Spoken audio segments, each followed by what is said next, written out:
토픽2 6급 실전 모의고사. 다음은 강연입니다.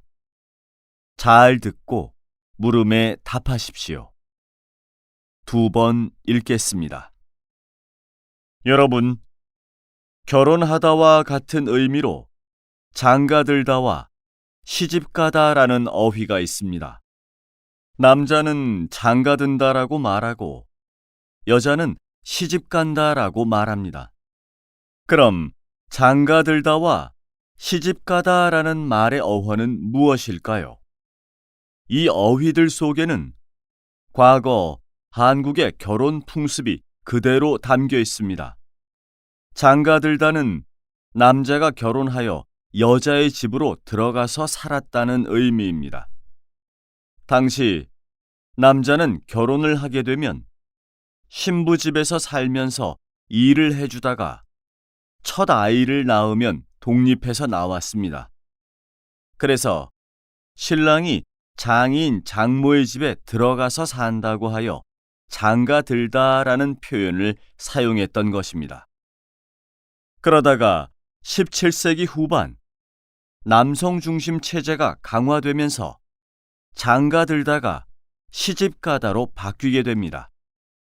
시집가다는 여자가 결혼하면 시부모의 집으로 가서 산다는 의미인 겁니다. 우리가 사용하는 어휘 중에는 과거의 풍습을 고스란히 담고 있는 경우가 종종 있습니다. 다시 들으십시오. 여러분, 결혼하다와 같은 의미로 장가들다와 시집가다라는 어휘가 있습니다. 남자는 장가든다라고 말하고 여자는 시집간다라고 말합니다. 그럼 장가들다와 시집가다라는 말의 어원은 무엇일까요? 이 어휘들 속에는 과거 한국의 결혼 풍습이 그대로 담겨 있습니다. 장가들다는 남자가 결혼하여 여자의 집으로 들어가서 살았다는 의미입니다. 당시 남자는 결혼을 하게 되면 신부 집에서 살면서 일을 해주다가 첫 아이를 낳으면 독립해서 나왔습니다. 그래서 신랑이 장인 장모의 집에 들어가서 산다고 하여 장가들다라는 표현을 사용했던 것입니다. 그러다가 17세기 후반 남성 중심 체제가 강화되면서 장가들다가 시집가다로 바뀌게 됩니다. 시집가다는 여자가 결혼하면 시부모의 집으로 가서 산다는 의미인 겁니다. 우리가 사용하는 어휘 중에는 과거의 풍습을 고스란히 담고 있는 경우가 종종 있습니다. 41번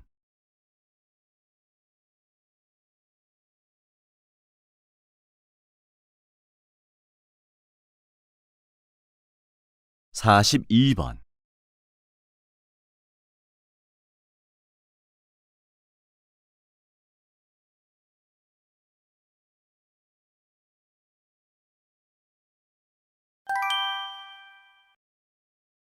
다음은 다큐멘터리입니다. 잘 듣고 물음에 답하십시오. 2번 읽겠습니다. 앵무새는 다른 새들과 다르게 사람의 말을 쉽게 따라한다. 그렇다면 앵무새는 어떻게 사람의 말을 모방할 수 있는 것일까? 앵무새는 3살에서 6살 정도의 인간 지능을 가질 정도로 똑똑하다. 그래서 사람의 소리를 듣고 기억했다가 소리를 흉내내는 것이다. 물론 일주일 이상 반복적으로 훈련을 시켜야 가능하다. 그리고 앵무새의 나이가 어릴 때부터 훈련을 시켜야 잘 따라한다. 지능으로만 본다면 까마귀 등 비교적 지능이 높은 새들도 사람의 소리를 모방할 수 있어야 한다. 하지만 앵무새는 다른 새들과 다른 발음기관을 가지고 있어서 사람의 소리를 따라할 수 있다. 다른 새들은 입을 아래로만 움직이지만 앵무새는 위아래로 움직일 수 있다. 또한 앵무새는 입안 구조와 성대가 사람과 비슷하고 통통한 혀를 가지고 있기 때문에 사람의 소리를 흉내낼 수 있는 것이다.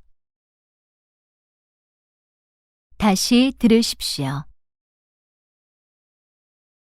앵무새는 다른 새들과 다르게 사람의 말을 쉽게 따라한다. 그렇다면 앵무새는 어떻게 사람의 말을 모방할 수 있는 것일까? 앵무새는 3살에서 6살 정도의 인간 지능을 가질 정도로 똑똑하다. 그래서 사람의 소리를 듣고 기억했다가 소리를 흉내내는 것이다. 물론 일주일 이상 반복적으로 훈련을 시켜야 가능하다. 그리고 앵무새의 나이가 어릴 때부터 훈련을 시켜야 잘 따라한다. 지능으로만 본다면 까마귀 등 비교적 지능이 높은 새들도 사람의 소리를 모방할 수 있어야 한다. 하지만 앵무새는 다른 새들과 다른 발음 기관을 가지고 있어서 사람의 소리를 따라할 수 있다. 다른 새들은 입을 아래로만 움직이지만 앵무새는 위아래로 움직일 수 있다. 또한 앵무새는 입안 구조와 성대가 사람과 비슷하고 통통한 혀를 가지고 있기 때문에 사람의 소리를 흉내낼 수 있는 것이다. 43번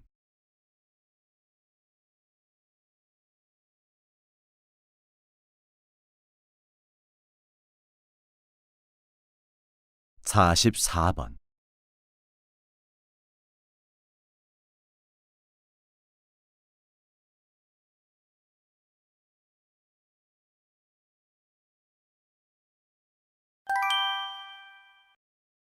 다음은 강연입니다. 잘 듣고 물음에 답하십시오. 2번 읽겠습니다. 기업에서 원하는 인재는 시대에 따라 변화를 보여왔습니다. 1960년대 기업들은 성실하고 책임감이 강한 수능형 인재를 선호했습니다. 이후 정부 주도의 경제 발전이 본격화한 1970년대에는 경제 성장을 이끌 만한 적극성과 진취성을 갖춘 지도자형이 각광을 받았습니다. 그리고 글로벌 경영이란 개념이 도입된 1990년대에 들어서는 도전의식이 강하고 창의적인 자기주도형 인재가 주목을 받았습니다. 다시 지식 기반 경제로 전환한 2000년대에는 전문적인 지식과 경험을 갖춘 인재를 요구했습니다. 그러다가 최근에는 도덕성과 글로벌 역량, 주인의식 등을 갖춘 인재를 요구하고 있습니다. 따라서 자신의 능력을 키우는 것도 중요하지만 그 시대가 요구하는 인재상이 무엇인지 파악하는 것도 중요한 일 중에 하나입니다. 다시 들으십시오. 기업에서 원하는 인재는 시대에 따라 변화를 보여왔습니다. 1960년대 기업들은 성실하고 책임감이 강한 수능형 인재를 선호했습니다. 이후 정부 주도의 경제 발전이 본격화한 1970년대에는 경제 성장을 이끌 만한 적극성과 진취성을 갖춘 지도자형이 각광을 받았습니다. 그리고 글로벌 경영이란 개념이 도입된 1990년대에 들어서는 도전의식이 강하고 창의적인 자기주도형 인재가 주목을 받았습니다. 다시 지식 기반 경제로 전환한 2000년대에는 전문적인 지식과 경험을 갖춘 인재를 요구했습니다. 그러다가 최근에는 도덕성과 글로벌 역량, 주인의식 등을 갖춘 인재를 요구하고 있습니다. 따라서 자신의 능력을 키우는 것도 중요하지만 그 시대가 요구하는 인재상이 무엇인지 파악하는 것도 중요한 일 중에 하나입니다. 45번.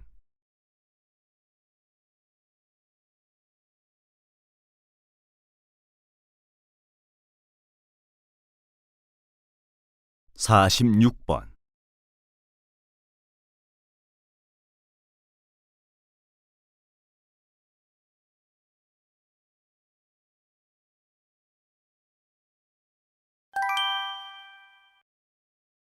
다음은 대담입니다. 잘 듣고 물음에 답하십시오. 2번 읽겠습니다.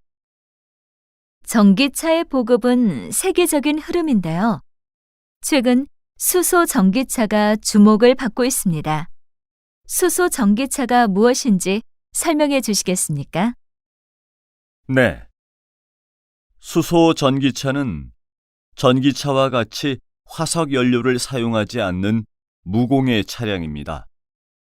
기존 전기차는 고전압 배터리를 충전하는 방식이었는데요. 수소 전기차는 수소와 공기 중의 산소를 직접 반응시켜 전기를 생산하는 배터리를 이용하는 방식으로 배출되는 것이 물밖에 없어 매우 친환경적이라고 할 수 있습니다. 전기차와 수소 전기차의 성능을 비교하면 수소 전기차가 더 효율적입니다. 전기차는 주행거리가 짧은 편이고 충전 시간이 길다는 점, 배터리 수명이 짧은 점이 단점입니다. 이에 비해 수소차는 주행거리가 긴데 한 번 충전 후 약 600km를 주행할 수 있습니다. 충전 시간도 약 5분 정도로 매우 짧습니다. 그러나 수소 전기차의 단점은 충전소가 매우 적어 현재 14곳만 운영 중이라는 겁니다. 게다가 수소 충전소 설치 비용이 많이 들기 때문에 충전소의 설치와 확충이 해결해야 할 과제입니다. 다시 들으십시오. 전기차의 보급은 세계적인 흐름인데요. 최근 수소 전기차가 주목을 받고 있습니다. 수소 전기차가 무엇인지 설명해 주시겠습니까? 네. 수소 전기차는 전기차와 같이 화석 연료를 사용하지 않는 무공해 차량입니다. 기존 전기차는 고전압 배터리를 충전하는 방식이었는데요. 수소 전기차는 수소와 공기 중의 산소를 직접 반응시켜 전기를 생산하는 배터리를 이용하는 방식으로 배출되는 것이 물밖에 없어 매우 친환경적이라고 할 수 있습니다. 전기차와 수소 전기차의 성능을 비교하면 수소 전기차가 더 효율적입니다. 전기차는 주행거리가 짧은 편이고 충전 시간이 길다는 점, 배터리 수명이 짧은 점이 단점입니다. 이에 비해 수소차는 주행거리가 긴데 한 번 충전 후 약 600km를 주행할 수 있습니다. 충전 시간도 약 5분 정도로 매우 짧습니다. 그러나 수소 전기차의 단점은 충전소가 매우 적어 현재 14곳만 운영 중이라는 겁니다. 게다가 수소 충전소 설치 비용이 많이 들기 때문에 충전소의 설치와 확충이 해결해야 할 과제입니다. 47번.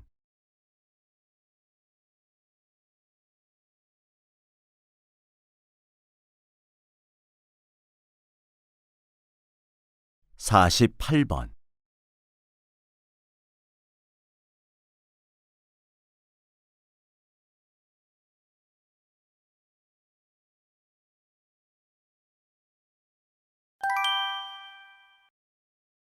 다음은 강연입니다. 잘 듣고 물음에 답하십시오. 2번 읽겠습니다. 오늘은 동전에 대한 이야기를 하려고 합니다. 동전의 옆면을 보면 줄무늬가 있는 것을 볼 수 있습니다. 사람들은 보통 이것을 디자인이라고 생각합니다. 하지만 동전 옆면이 처음부터 줄무늬가 있었던 것은 아닙니다. 그럼 동전의 무늬가 왜 생겨났을까요? 동전은 값비싼 금이나 은으로 만들었습니다. 원래부터 금과 은은 큰 가치를 갖고 있었지요. 그래서 사람들은 금과 은의 가루를 얻기 위해 몰래 동전의 옆면을 깎기 시작했던 것입니다. 그래서 이걸 막기 위해 동전의 옆면에 줄무늬를 넣은 것입니다. 줄무늬가 있으면 더 이상 깎기가 어려워지니까요. 지금은 동전을 금이나 은으로 만들지 않기 때문에 동전 옆면에 줄무늬를 넣을 필요가 없어졌는데도 여전히 줄무늬를 넣습니다. 그 이유는 시각장애인이 동전을 구분할 수 있도록 하거나 자판기가 동전을 인식할 수 있도록 사용하고 있는 것입니다. 다시 들으십시오. 오늘은 동전에 대한 이야기를 하려고 합니다. 동전의 옆면을 보면 줄무늬가 있는 것을 볼 수 있습니다. 사람들은 보통 이것을 디자인이라고 생각합니다. 하지만 동전 옆면이 처음부터 줄무늬가 있었던 것은 아닙니다. 그럼 동전의 무늬가 왜 생겨났을까요? 동전은 값비싼 금이나 은으로 만들었습니다. 원래부터 금과 은은 큰 가치를 갖고 있었지요. 그래서 사람들은 금과 은의 가루를 얻기 위해 몰래 동전의 옆면을 깎기 시작했던 것입니다. 그래서 이걸 막기 위해 동전의 옆면에 줄무늬를 넣은 것입니다. 줄무늬가 있으면 더 이상 깎기가 어려워지니까요. 지금은 동전을 금이나 은으로 만들지 않기 때문에 동전 옆면에 줄무늬를 넣을 필요가 없어졌는데도 여전히 줄무늬를 넣습니다. 그 이유는 시각장애인이 동전을 구분할 수 있도록 하거나 자판기가 동전을 인식할 수 있도록 사용하고 있는 것입니다. 49번